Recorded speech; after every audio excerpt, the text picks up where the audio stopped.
तहय्युरे इश्क सुन, खबरे तहय्युरे इश्क सुन, न जुनू रहा न परी रही, खबरे तहय्युरे इश्क सुन, न जुनू रहा न परी रही, खबरे।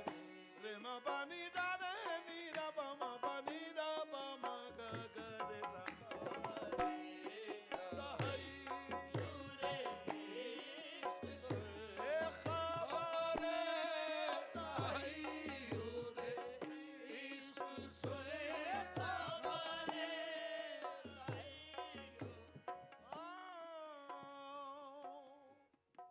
खबरे खबरे तहय्युरे इश्क सुन, न जुनू रहा न परी रही, न वो तू रहा न तो मैं रहा, न तो तू रहा न तो मैं रहा, जो रही सो बेखबरी रही, न तो तू रहा न तो मैं रहा, जो रही सो बेखबरी रही, खबरे तहय्युरे इश्क सुन, खबरे नी नी नी नी नी नी नी नी बा बा बा म म म ग ग ग, नी बा म ग स नि ध ग, नी बा म ग स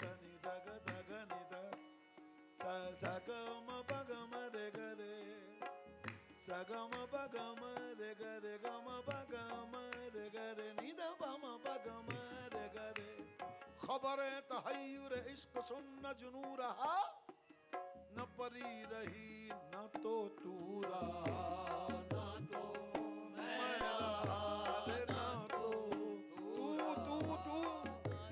मैं रहा, जो रही सो बेखबरी रही, न तो तू रहा।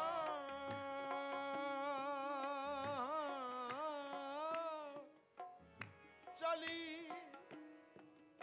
चली शम्ते गैब से एक हवा, चली शम्ते गैब से,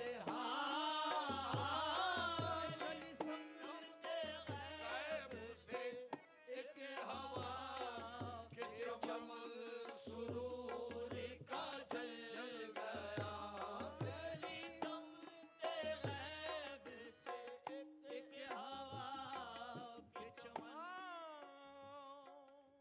चली सम। ताउन किया। इस प्रोग्राम को पेश करने में ताउन किया बंगर सीमेंट, सस्ता नहीं सबसे अच्छा।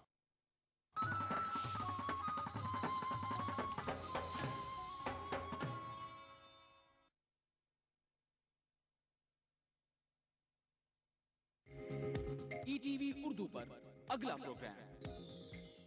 इस प्रोग्राम को पेश करने में ताउन कर रहे हैं Shri ultra red oxide, Bharat का एकमात्र जंग रोधक सीमेंट।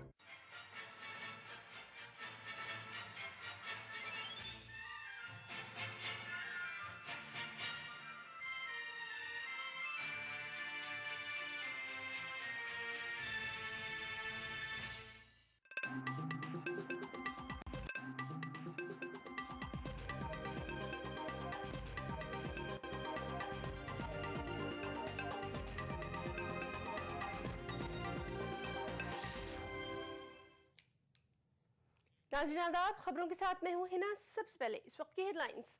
जम्मू कश्मीर, हिमाचल, पंजाब व हरियाणा के कई इलाकों में ज़लज़ले के झटके, लोगों में खौफ व हिरास।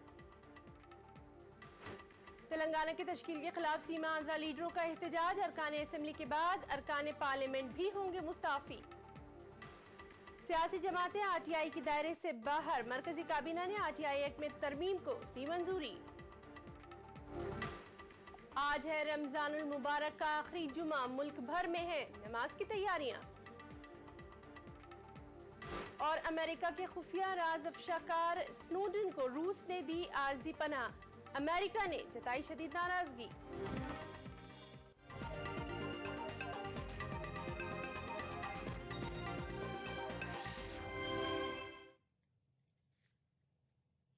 बुलेटिन की शुरुआत करेंगे इस वक्त की अहम खबर से। मुल्क की शुमाली रियासतों के कुछ इलाकों में जलजले के झटके महसूस किए गए हैं। आज सुबह 8:02 पर जम्मू कश्मीर के डोडा और किश्तवाड़, हरियाणा के मोहाली, पंजाब के चंडीगढ़, हिमाचल प्रदेश के चंबा और कांगड़ा में जलजले के हल्के झटके महसूस किए गए।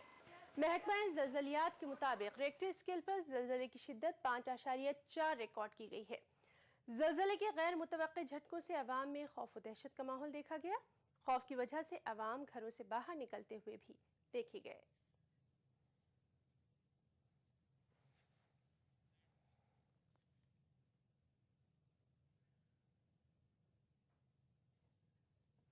जम्मू कश्मीर के करगिल में बादल फटने का वाक़या हुआ है। इससे main town Kargil, hospital road, उडलिंगन, इकबाल बुर्ज और चांचक नाला मुतासिर हुए हैं।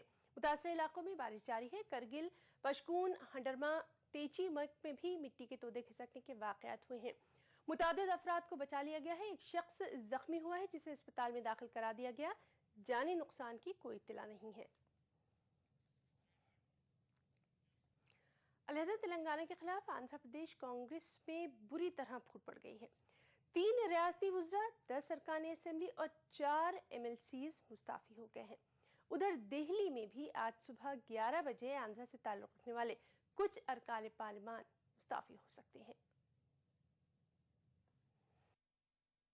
जुमेरात का दिन आंध्र प्रदेश कांग्रेस के लिए बड़ा गहमा गहमी वाला रहा। सीमा आंध्रा और रायलसीमा से ताल्लुक़ रखने वाले रियासती वज़रा और अरकान असम्बली अलहदा तेलंगाना के फैसले के खिलाफ एहतजाज करते रहे। वज़ीर आला N किरण कुमार रेड्डी ने हालात का जायजा लेने के लिए मीटिंग तलब की। मीटिंग देर रात तक जारी रही। ताहम वज़ीर आला सीमा आंध्रा और रायलसीमा के तमाम लीडरान को एतमाद में नहीं ले सके। नतीजतन 3 रियासती वज़रा, 10 अरकान असम्बली और 4 MLCs मुस्ताफ़ी हो गए। ज़राए के मुताबिक मुस्ताफ़ी होने का इरादा कर चुके मज़ीद 15 अरकान असम्बली ने अपने कदम पीछे खींच लिए। मुस्ताफ़ी होने वाले 3 वज़रा में गंटा श्रीनिवास राव, इरासू प्रताप रेड्डी और TG वेंकटेश के नाम शामिल हैं, जबकि मुस्ताफ़ी होने वाले अरकान असम्बली और MLCs में JC दिवाकर रेड्डी, दग्गुबती वेंकटेश्वर राव और मोहम्मद जानी के नाम शामिल हैं। गंटा श्रीनिवास ने इस्तीफे की वजह साफ करते हुए कहा है कि अलहदा तेलंगाना का फैसला अवाम के ख्वाहिशात व जज्बात के खिलाफ है, इसलिए वो मुस्ताफ़ी हुए हैं। You have submitted your resignation here? Yes, we have submitted resignation. Adi Telugu, we 3 have resigned. Myself and TJ Venkatesh and Eras Pratap Reddy, we 3 have resigned. We have given our resignation. ताहम वज़ीर आला N Kiran Kumar Reddy ने कांग्रेस लीडरान को यकीन दिलाया है कि वो मरकजी हुकूमत से अलहदा तेलंगाना फैसले पर नजरसानी करने की अपील करेंगे। इसके अलावा आंध्र प्रदेश असम्बली में अपोजिशन जमात TDP के 16 अरकान असम्बली ने भी अपने इस्तीफे असम्बली स्पीकर को फैक्स कर दिए हैं। TDP के मुस्ताफ़ी अरकान असम्बली ने मरकजी हुकूमत की जानिब से आंध्रा रायलसीमा के तरक्की से मुताल्लिक कोई लाएमल पेश नहीं किए जाने पर इस्तीफे फैक्स किए हैं। दूसरी जानिब सीमा आंध्रा और रायलसीमा के इलाकों में अलहदा तेलंगाना के फैसले के खिलाफ अभी भी एहतजाज का सिलसिला जारी है। Bureau report, ETV news. मरकजी वज़ीर दाखिला सुशील कुमार शिंदे का कहना है कि आइंदा 6 माह के अंदर तेलंगाना की तश्कील के लिए तमाम कार्रवाई मुकम्मल कर ली जाएगी। ताहम उन्होंने कहा कि पार्लियामेंट के मानसून इजलास में तेलंगाना की तश्कील के लिए बिल पेश करना मुमकिन नहीं है। उन्होंने दिल्ली में मीडिया से बातचीत करते हुए कहा कि तेलंगाना पर बिल पार्लियामेंट के सरमाई इजलास में पेश किया जा सकता है। Further procedure will be done according to the Constitution of India. वो जो भी कॉन्स्टिट्यूशन में है लिखा है वो प्रोसीजर पूरा करेंगे। तेलंगाना के बारे में हमारे को लगेगा उसका प्रोसीजर रहता है। एक तो इसके बाद कैबिनेट नोट बनाई जाएगी। कैबिनेट नोट के बाद कैबिनेट में निर्णय लेना होता है। उसमें कमेटी अपॉइंटमेंट करने का निर्णय यदि कैबिनेट ले ले तो वो ले लेती है। और जो इश्यूज के अधिसूचना हमारा डायरेक्शन दी है, उस इशू पर चर्चा करके फिर कैबिनेट पे नोट भेजी जाती है और उसके बाद फिर राष्ट्रपति जी को वो नोट कैबिनेट का निर्णय भेजा जाता है। राष्ट्रपति फिर स्टेट को भेजते हैं। उसके बाद एक डेफिनेट पीरियड उसको मुकर्रर कर किया जाता है। यूजुअली उसे 8-9 महीने लगते हैं, लेकिन इसमें हम कम तक का टाइम, कम भी, उससे भी कम हो सकता है यदि जल्द कार्रवाई हो जाए। और इस बीच आंध्र प्रदेश कांग्रेस उमूर के इंचार्ज दिग्विजय सिंह ने कहा है कि सीमांध्रा इलाकों का दौरा करते हुए अवाम में मौजूद खौफ और दहशत को दूर किया जाएगा। दिग्विजय सिंह ने किसी भी किस्म के शक शुबहात में मुब्तला न होने और इत्मीनान से जिंदगी गुजारने की हैदराबाद की आवाम से अपील की है। उन्होंने कहा कि इस्तीफों से रियासती हुकूमत पर कोई असर नहीं पड़ेगा। जानकारी मिली है, हालांकि ये सब होना स्वाभाविक है क्योंकि काफी स्ट्रॉन्ग व्यूज थे दोनों तरफ, लेकिन मैं उनसे इतनी ही अपील करूंगा कि किसी भी प्रदेश के और देश के इतिहास में ऐसा समय आता है जबकि कुछ कठोर निर्णय लेने पड़ते हैं और ये निर्णय लिया गया है काफी दिनों के बाद, एक सोच समझकर ही निर्णय लिया गया है। इसलिए मैं उनसे अपील करूंगा कि सीमा आंध्रा का प्रांत भी बहुत ही मैं कहूंगा कि अच्छा राज्य बन सकता है क्योंकि उसके पास गैस जैसे नैसर्गिक साधन है, उसके पास सरप्लस बिजली है, उसके पास काफी लंबी कोस्ट लाइन है, तो इसलिए वहां की ग्रोथ की संभावनाएं भी खूब है। मरकजी काबीना ने सियासी जमातों को आरटीआई कानून से मुस्तस्ना रखने के लिए एक्ट में तरमीम को मंजूरी दे दी है। ये फैसला वज़ीर-ए-आज़म की सदारत में हुई काबीना की मीटिंग में लिया गया। हुकूमत इस तरमीमी बिल को पीर से शुरू होने जा रहे मॉनसून इजलास में पेश कर सकती है। काबीना ने दिफाई शोबे में 26% FDI बरकरार रखने पर भी मुहर लगा दी है। आरटीआई जैसा मजबूत कानून देने वाली कांग्रेस ही अब इस एक्ट में तरमीम करना चाहती है। मकसद है सियासी जमातों को इसके फंदे से आजाद कराना। दरअसल मरकजी इत्तलाती कमीशन यानी CIC ने गुज़िश्ता जून में कौमी सतह की 6 जमातों को आरटीआई के दायरे में लाने की हिदायत दी थी। कमीशन की दलील थी कि इन पार्टियों को चूंकि इनडायरेक्टली मरकज से फंड हासिल होता है, लिहाजा इन्हें लोगों को जानकारी फराहम करने के लिए अपने अपने दफातर में पब्लिक इंफॉर्मेशन अफसर तैनात करने चाहिए। सियासी जमातों ने इस हिदायत की शदीद नुक्ताचीनी की थी। मरकजी काबीना ने अब आरटीआई एक्ट में तरमीम को मंजूरी दे दी है। महकमा पर्सनल एंड ट्रेनिंग वजारत कानून से मुशावरत करेगा। दूसरी जानिब काबीना ने दिफाई शोबे में रास्त बैरूनी सरमायाकारी यानी FDI का तनासुब 26% ही बरकरार रखने का फैसला किया है। इसमें इजाफे या कमी करने से मुताल्लिक किसी भी तजवीज़ पर गौर खौज का हक सलामती पर बनी काबीनी कमेटी को होगा। दिफाई शोबे में FDI की हद 49% करने का मुतालबा किया जा रहा था, लेकिन वजीर दिफा AK एंटनी इसकी मुखालिफत में आ गए। But above 26%, all proposals for FDI in defense will be considered by the Cabinet Committee on Security on case-to-case basis, which are likely to result in access to modern and state-of-art technology in the country. लेकिन मरकजी काबीना ने दीगर शोबाजात में FDI के लिए दरवाजे खोल दिए हैं। खासकर मल्टी ब्रांड रिटेल सेक्टर में सरमायाकारी की शराइत में नरमी कर दी गई है। अब मल्टी ब्रांड रिटेल कंपनियां 10 लाख से कम आबादी वाले शहरों में भी कारोबार कर सकेंगी। ताहम सरकार ने इंश्योरेंस शोबे में FDI के तनासुब के बारे में कुछ नहीं कहा है। Bureau report, ETV news. सियासी पार्टियों को आरटीआई के दायरे से बाहर रखने के लिए आरटीआई एक्ट में तरमीम की तजवीज़ की बीजेपी ने हिदायत की है। पार्टी के साबिक सदर नितिन गडकरी ने कहा है कि सियासी पार्टियां ना तो सरकारी इदारे हैं और न निजी कंपनियां, इसलिए उन्हें आरटीआई में लाना गलत है। बात तो ये कि कोई राजनीतिक दल कोई सरकार नहीं है, कोई गवर्नमेंट पार्टी, गवर्नमेंट का कोई डिपार्टमेंट नहीं है, न कोई गवर्नमेंट के पैसे पे चल रहा है, तो ये निर्णय वैसे उचित नहीं था। और इसलिए सरकार जो बिल कर रही है अध्यादेश निकाल के या पार्लियामेंट में बिल आएगा वो ठीक है। किसी के पीछे कर प्राइवेट, किसी के घर पर धर्मशाला, उसके ऊपर उसको लगा देना, ये तो मतलब नहीं, इसका कोई उपयोग नहीं। जहाँ सरकार की ग्रांट जाती है, जहाँ बजट से पैसा खर्चा होता है, उसके ऊपर ठीक है। सर इसमें कहना है कि दिल्ली गैंगरेप के सिलसिले में बनाए गए जस्टिस उषा मेहरा कमीशन ने अपनी सिफारिशात मरकजी काबीना के हवाले कर दी हैं।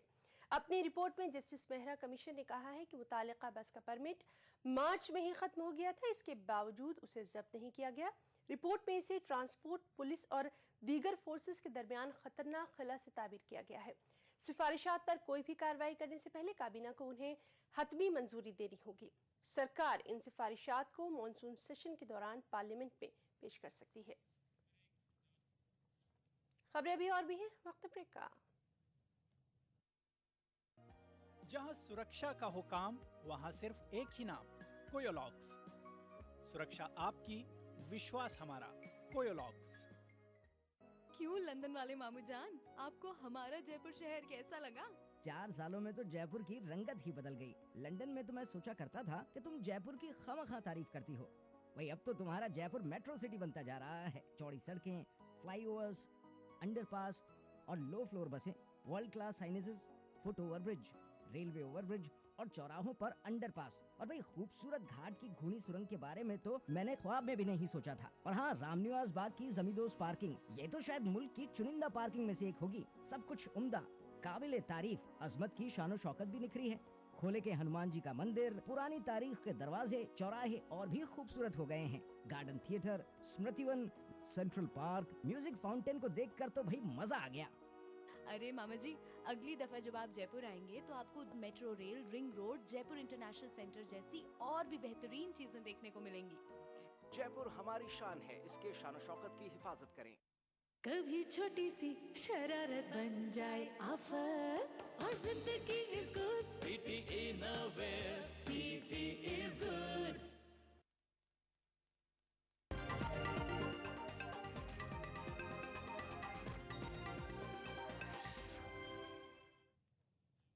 ब्रेक के बाद खबरों में एक बार फिर आपका इस्तकबाल करते हैं। उत्तर प्रदेश की राजधानी लखनऊ में मसलकी कशीदगी बरकरार है। बुध की रात में एक मजहबी जुलूस पर पथराव के बाद गृही तसादुम, आगजनी और तोड़फोड़ के वाकयात हुए थे। कल दिन में सूरत हाल बेहतर होने के बाद रात में तशद्दुद के मुतादिद वाकयात हुए। इन वाकयात में 4 अफराद जख्मी हुए हैं। पुराने शहर के ठाकुरगंज के हुसैनाबाद, हजार खलाला के नखास और वजीरगंज में दोनों फिरकों के लोग आमने सामने आ गए। दोनों तरफ से पथराव और फायरिंग की गई। पुलिस हुक्काम हालात कशीदा मगर काबू में बता रहे हैं। और आज अलविदाई जुमे के पेश नज़र मुतासरा इलाकों में हिफाजत के बंदोबस्त भी किए गए हैं। और नाज़रीन, इस सिलसिले में बात करेंगे लखनऊ में मौजूद अपने नुमाइंदे इरफान अली से। जी इरफान, ये बताइए कि लखनऊ के ये इलाके जो हैं पहले ही काफ़ी सेंसिटिव माने जाते हैं, काफ़ी हिसास माने जाते हैं, तो इन वाक़यात को रोकने के लिए किस तरह की कार्रवाई की गई है? इस वक्त वहाँ क्या हालात हैं? जी ना, आपने बिल्कुल सही कहा, ये इलाके बहुत हसास हैं और हर साल यहाँ पर जो है मुहर्रम के मौके पर या रमजान के मौके पर तनाव हो जाता है।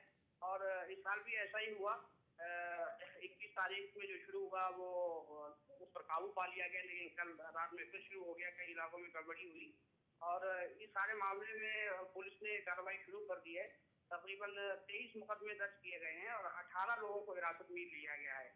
और चूंकि आज अलविदा की नमाज भी अदा करवाना है और ये जो इलाके हैं, सबसे बड़ी गैदरिंग जो है अलविदा की नमाज में टीले वाली मस्जिद में होती है।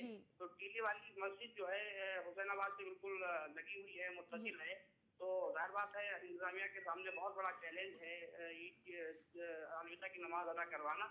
और इसके लिए पूरे शहर में तकरीबन 15 कंपनियां सिक्योरिटी फोर्सेस तैनात की गई हैं, जिसमें PSCP है और इसके अलावा RF है और सिविल पुलिस है। तो पुलिस अपनी तरह से पूरी तरीके से चौकस है और पूरी एहतियात बरत रही है।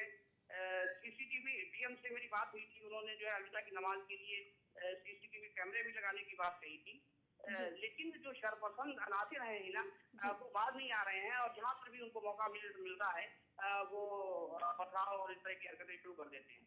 जी इरफान, ये जानना चाहेंगे कि लखनऊ जो है वो दारुल सल्तनत है और ख़ास तौर से हमारे जो सीएम हैं, उनकी एन नाक के नीचे वहां पर इस तरह के वाकयात पेश आ रहे हैं, तो क्या ग्रुपों के बीच में आपसी बातचीत के लिए कुछ पहल की गई है ताकि इस तरह के वाकयात ना हो, क्योंकि ये काफी हसास मामले होते हैं? जी ना, बिल्कुल आपने सही कहा। कल इस सिलसिले में मौलाना खालिद रशीद फरंगी बैली ने मुलायम सिंह से मुलाकात की थी और उन्होंने जो मुतासरीन हैं उनको मुआवजा देने की बात कही। इसके अलावा कलवे जब्बार साहब ने भी और मौलाना यासूब अब्बास ने भी जो है इंतजामिया से बात की है।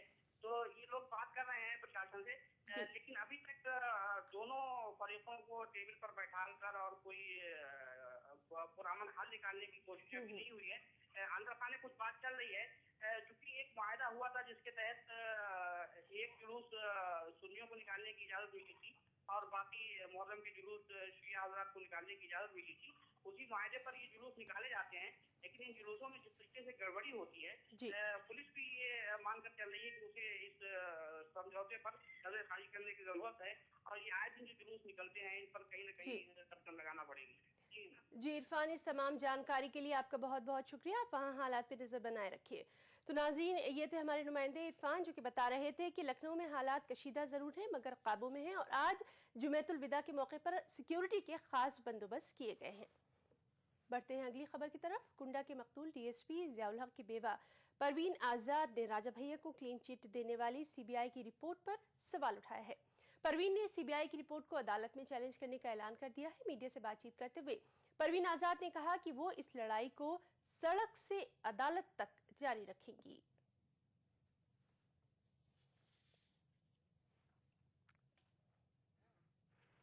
सीबीआई की जांच सब लोग जानते हैं कि 100% सही नहीं हो रही है। अब तक जो चीज़ें हो रही थी मैं उस पर संतुष्ट थी। अब जो रिपोर्ट सबमिट हुई है बिल्कुल सहमत नहीं हूँ। मैं फिर से कोर्ट जाऊंगी और प्रोटेस्ट एप्लीकेशन लगाऊंगी और फिर से री इन्वेस्टिगेट कराने की मांग करूंगी। मध्य प्रदेश के विदिशा में यूनाइटेड मुस्लिम फोरम के ज़ेर एहतमाम एक रोज़ा कौमी सेमिनार मुनक़िद हुआ। इस सेमिनार में यूपी के काबीनी वज़ीर आज़म खान, राज्यसभा के रुकन चौधरी मुनव्वर सलीम के अलावा मुल्क की मुमताज़ सहाफ़ियों ने शिरकत की। सेमिनार की सदारत ETV network editor Rajesh Raina ने की। इस मौके पर राजेश रैना की उर्दू खिदमात का एतराफ़ करते हुए उन्हें मोहसिन उर्दू के एजाज़ से भी नवाजा गया। इस मौके पर आज़म खान ने मीडिया नुमाइंदों से बातचीत की और वंदे मातरम पर मुस्लिम तबके के एतराज़ से मुतालिक जब आज़म खान से सवाल किया गया तो उन्होंने कहा कि मीडिया नुमाइंदों को इस तरह के सवालात से गुरेज करना चाहिए। उन्होंने मीडिया से मुल्क में फ़िरक़ेवाराना हम आहंगी को फ़रोग़ देने की अपील भी की।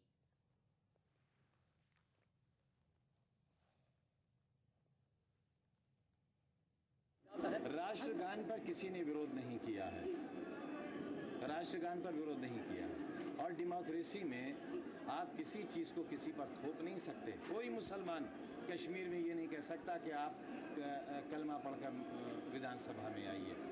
ये डेमोक्रेटिक कंट्री है, संवैधानिक देश है। राष्ट्रगान अलग चीज़ है। ना ना ना ना मत लेके जाओ, मत इस तरफ ले जाओ, माहौल को बेहतर करो, खराब मत करो। और इस मौके पर आज़म खान ने IAS अफसर दुर्गा शक्ति नागपाल की मौतली को भी दुरुस्त करार दिया। शामिल हो, सरकार चला रहा है, स्थिति उत्तर प्रदेश में भी है। ऐसा बिल्कुल नहीं है, ऐसा बिल्कुल नहीं है। ब्यूरोक्रेट के कह देने से, ब्यूरोक्रेट्स के कह देने से ऐसा साबित नहीं होगा। और अगर जिनकी बात आप कर रहे हैं, जिस SDM की बात कर रहे हैं, अगर वो ऐसा कहें तो मैं समझता हूँ उन्हें इससे भी सख्त सज़ा मिलेगी। और मेरे आपने भाषण में भी देखा, ब्यूरोक्रेसी को अपनी हदें खुद तय कर लेना चाहिए। आज रमज़ान मुबारक का आखिरी जुमा है। जुमेतुल विदा की खुसूसी नमाज के लिए मुल्क भर में तैयारियां की जा रही हैं। ईदगाहों और जामा मस्जिदों में इस नमाज के एहतमाम की तैयारियों को आखिरी शक्ल दी जा रही है। दुनिया भर में जुमेतुल विदा को यौम क़ुद्दूस के तौर से भी मनाया जाता है।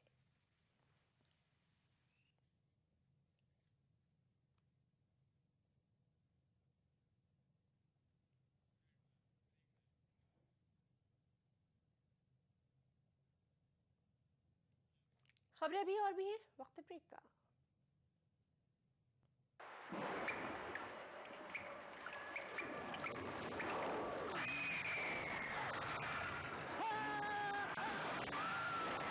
सीमेंट जंग रोधक न हो तो जानलेवा हो सकता है।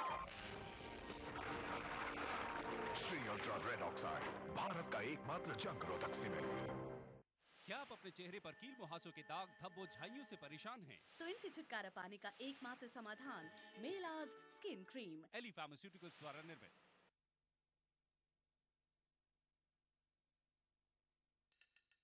भागती दौड़ती जिंदगी में खबरों की कोई कमी नहीं, लेकिन हम आप तक पहुंचाते हैं सिर्फ वो खबरें जिसमें ना है कोई जानिबदारी, ना ही सनसनी। खबर जो हर दम आपको रखे बाखबर। देखिए दिन भर की खबरों का आईना, 9 PM खबरनामा। इस प्रोग्राम को पेश करने में ताउन किया बंगर सीमेंट, सस्ता नहीं सबसे अच्छा।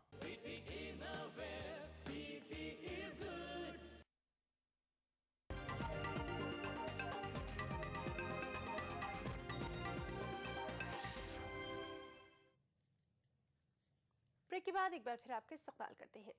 सुशील कुमार शिंदे को वजीर दाखिला का कलमदान संभाले 1 साल हो गया है और इस दौरान वजारत दाखिला ने कसाब और अफजल गुरु की सजाए मौत पर अमलावरी के अलावा कोई काबिल जिक्र कारनामा अंजाम नहीं दिया है, बल्कि नाकदीन तो शिंदे को साबिक वजीर दाखिला पी चिदम्बरम के मुकाबले काफ़ी सुस्त तस्वुर करते हैं। शिंदे को कई बार अपने बयानों के लिए भी फजीहत का सामना करना पड़ा है।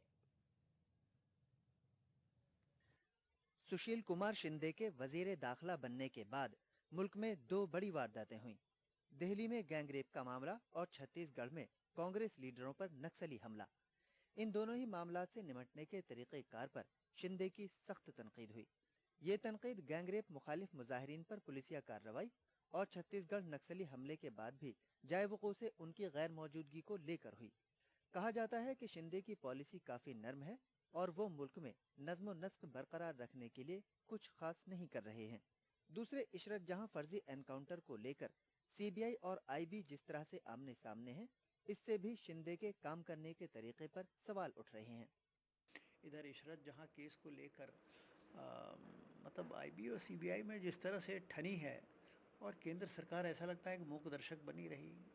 गृह मंत्रालय को कम से कम कुछ पहल करके इन दोनों संगठन के प्रमुखों को डांट लगा के कहना चाहिए था कि खबरदार अपनी सीमा में रहो, अनुशासन में रहो, एक दूसरे की टांग खींचने का प्रयास मत करो, वन अपमैनशिप मत करो। चिदम्बरम के 4 साला दौर में वजारत दाखिला के हुक्काम चाको चौबंद थे। ये चिदम्बरम ही थे जिन्होंने दफ्तरों में हुक्काम की हाजिरी को यकीनी बनाने के लिए बायोमेट्रिक निज़ाम नस्ब कराया, लेकिन अब वजारत सब कुछ चलता है कि मिस्दाक हो गई है। हुक्काम की ये भी शिकायत है कि शिंदे फाइलों के निपटारे में काफी वक्त लेते हैं। हाँ, अफजल गुरु और कसाब को फांसी देने पर शिंदे की जरूर वाहवाही हुई, लेकिन माहिरीन इसमें भी वजीर दाखिला की नीयत पर सवाल उठा रहे हैं। अच्छा किया है, दिया है, एक स्ट्रॉन्ग सिग्नल भेजा है, उसमें कोई डिबेट वाला पॉइंट नहीं है, लेकिन जिस तरह वो किया गया उसमें ऐसा लगता है कि पॉलिटिक्स ज्यादा थी और एक्चुअल डिसीजन मेकिंग कम थी। अपने बयानों को लेकर भी शिंदे मुखालिफिन के निशाने पर रहे। दिल्ली में नौजवान मुजाहिरीन का मवाजना माओ नवाजों से करके और उसामा बिन लादेन के नाम के आगे श्री लगाकर वो तनकीदों में घिरे रहे। इसके अलावा बीजेपी और RSS पर दहशत गर्दों को तरबियत देने का इल्जाम लगाने पर भी उनकी मजम्मत हुई। ETV न्यूज, नई दिल्ली। और अब कुछ बैनुल-अक़वामी खबरें। अमेरिकी नेशनल सिक्योरिटी एजेंसी के साबिक कॉन्ट्रैक्टर एडवर्ड स्नोडन को रूस ने 1 साल की आर्जी पनाह दे दी है। वो मॉस्को एयरपोर्ट के ट्रांजिट जोन से किसी नामालूम मुकाम पर रवाना हो गए। स्नोडन के वकील अनातोले कुचेरिना ने कहा कि स्नोडन से मुतालिक तमाम जानकारी सिक्योरिटी वजूहात की बिना पर खुफिया रखी जाएगी। उधर अमेरिका ने स्नोडन को पनाह दिए जाने की सख्त अल्फाज में मजम्मत की है। व्हाइट हाउस के तर्जुमान ने एक बयान में रूस के इस इक़दाम पर अफसोस का इजहार किया। अमेरिका ने रूस के इस कदम के बाद दोनों ममालिक के दरमियान रिश्ते खत्म करने का इशारा दिया है।